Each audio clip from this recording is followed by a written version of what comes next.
And I think you've kind of already discussed on really where you start, because it's not even from your perspective as a professional filmmaker, it's Hmm. not necessarily about having, the highest, most expensive camera on the planet. It's really about the the story and knowing who you are, why you do what you do, knowing where you came from and telling that in there. Does it make sense for people to not invest in a high level equipment if they're doing it themselves at this point in time, or is an iPhone sufficient, or should they upgrade to some higher level stuff, or where does that make sense?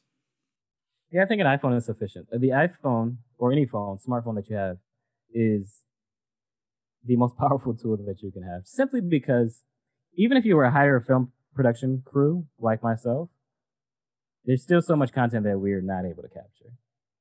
And in my opinion, I think people should be documenting everything. Now, of course, not documenting everything that you get lost in just filming everything and that you don't spend time, you're not present.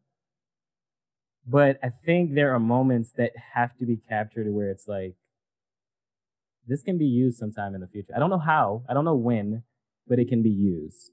Um, and so I think so. One of the great examples of this, I think, is a client that I'm getting ready to work with.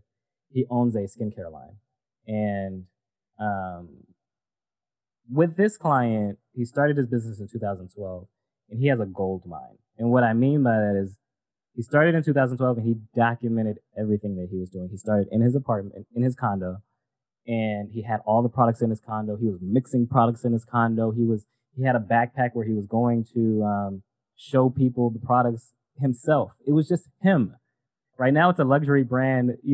Almost 8 years later, it's a luxury brand, but it started in a condo. It started with him getting his hands dirty. We have the content for that. You can't fake that, Mm, right? I yeah. think that is why I would say, in my opinion, until you're ready to have a production crew, to hire a high level production crew, use your phone. It isn't about getting the perfect angle. It isn't about any of that stuff. Just capture it.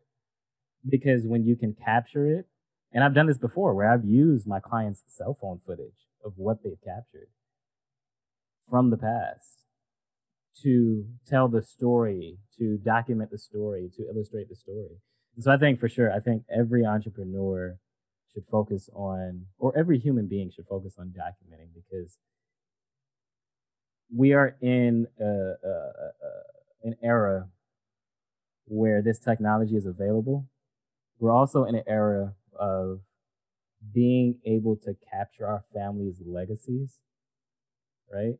Because sometimes it's not just about business. Sometimes it's just about, let's say hypothetically, you're an entrepreneur that goes from, you know, having nothing to creating $100 million business. How will your grandkids know the story of what you were able to do in an authentic way so that they can replicate it? To me, that's what leadership is about, is preparing the future generation with what we've been able to do. I just so happen to be focused on entrepreneurship, but there's so much more to that, right? And I think it starts with the video camera. It starts with what you already have. I didn't come on here to teach video production or storytelling so that you can hire me. Of course, I would love that. But I think it starts with you wanting to realize like you have a powerful story to share, no matter where you are in your career right now. That's the important piece. And so, yes, to answer your question, that's why I think we start with an iPhone, the very simplest thing. Don't complicate it. Just get started.